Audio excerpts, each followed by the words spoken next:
comes from Ra himself. What does it mean? A time of danger approaches. For you and for Egypt. The danger comes from a slave child. A child who will become a prince of Egypt. And then? Bring down both horse and rider. Hai, halo sahabatku seperjuangan. Di benak sebagian besar masyarakat dunia, kata Fir'aun selalu membawa kesan yang negatif. Kisah Fir'aun memang abadi di dalam Al-Quran dan Alkitab, yang menggambarkan Fir'aun sebagai sosok diktator yang zolim, angkuh, dan enggan menerima panggilan Tuhan. Hingga saat ini, ada yang mengira bahwa Fir'aun adalah nama seseorang, ada pula yang mengartikannya sebagai gelar dari raja-raja Mesir kuno. Lantas, apa itu Fir'aun? Baiklah, sebelum kita gali lebih dalam lagi, dimainkan dulu ya jempolnya, dan tekan tombol merah, terus aktifkan loncengnya, agar kalian tidak ketinggalan tentang pembahasan sejarah-sejarah yang ada di channel ini.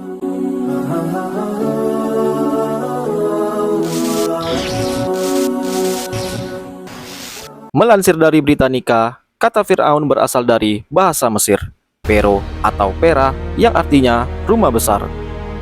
Ehrman dan Greppo dalam Wörterbuch der Ägyptischen Sprache pada tahun 1926 menunjukkan bahwa kata Pera dalam hieroglif digunakan dalam 3 konteks.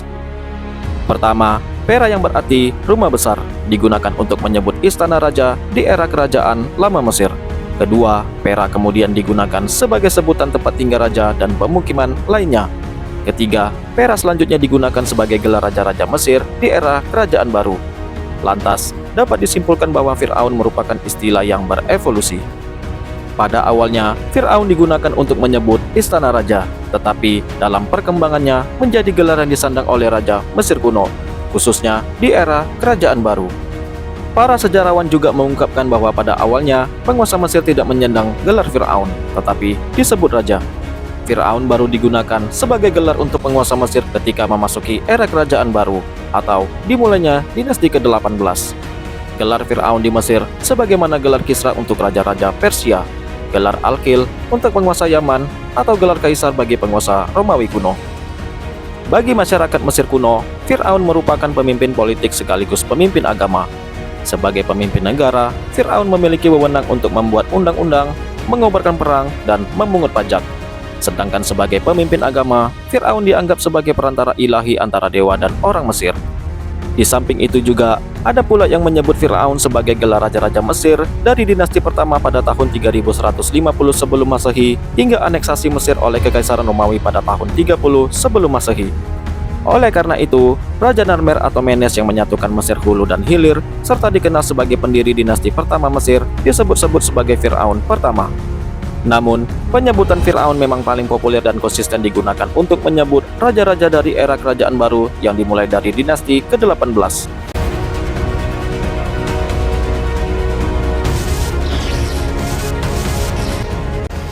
Siapakah Fir'aun di dalam Al-Quran? Di dalam Al-Quran, nama Fir'aun disebut lebih dari 70 kali dan dikenal sebagai tokoh yang memerangi Nabi Musa alaihissalam. Fir'aun digambarkan sebagai penguasa yang memiliki angkatan bersenjata, tetapi zolim terhadap kaum lemah dan menganggap dirinya sebagai Tuhan. Al-Quran juga menceritakan bahwa Fir'aun tenggelam di Laut Merah bersama pasukannya ketika mengejar Nabi Musa alaihissalam.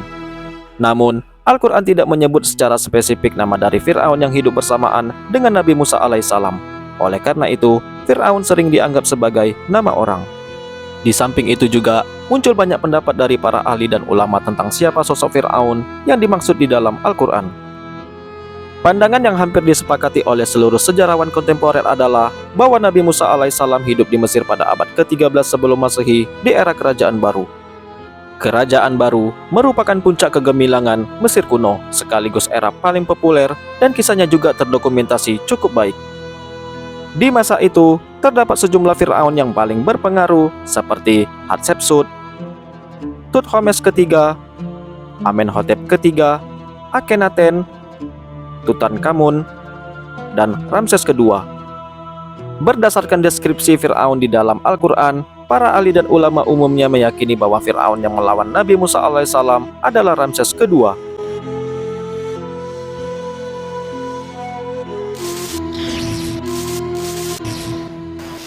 Apakah Fir'aun itu sosok yang sangat jahat?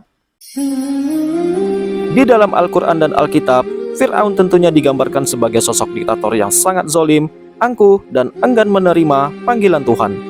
Apabila merujuk pada kisah dalam kitab suci umat Islam dan kitab suci umat Kristen tersebut, Fir'aun tentunya dapat disebut sebagai orang yang sangat jahat.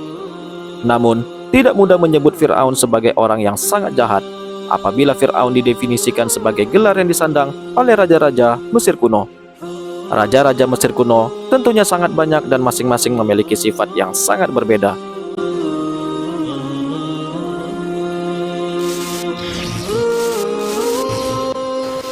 Baiklah, video kali ini cukup sampai di sini dulu ya.